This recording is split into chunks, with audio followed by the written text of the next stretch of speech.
And the first campaign we have launches on April 2nd, and this one's called Bonnie and Clyde Love and Death. And this is designed primarily as a solo game, but it can be played as a duo as well, and it takes about 20 to 40 minutes to play. But in this game, you are basically playing as Bonnie and Clyde, and you're living out their life as they are on the run from the cops. As the cops get harder and harder every round, you're going to be trying to rob banks, steal cars, and try to just stay one step ahead of them until you reach your end game objective, which can vary depending on the difficulty and the scenario that you choose. One example of this would be for the easy mode, where players will have to rob at least 2 banks, max out their love meter completely, and then die tragically in a barn house shootout. And you'll be using a player board to track all the different stats, but if you are unable to make it to that end game scenario, you will lose the game, and there's a few things that can stop you. The first is if your characters completely fall out of love and go their separate ways. The second is if you die from too many injuries, and the third is if you enter into a firefight and you have no ammunition on hand.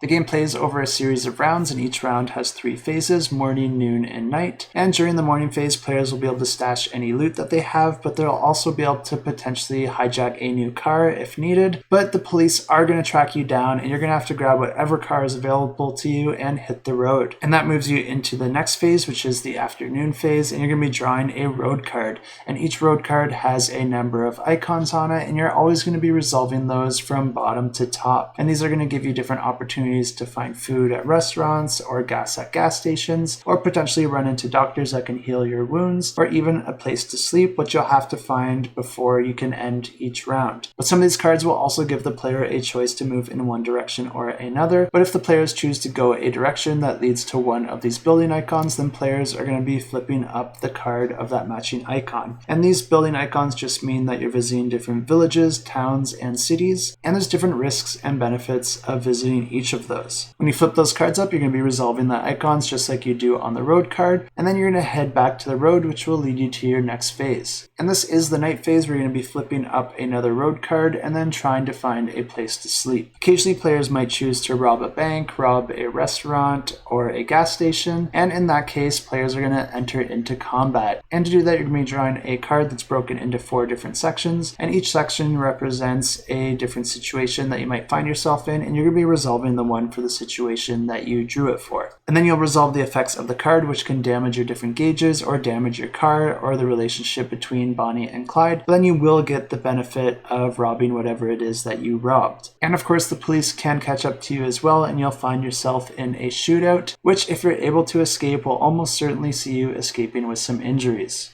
And of course, if you want to check out this campaign or any others, I have links to all these campaigns in the description below.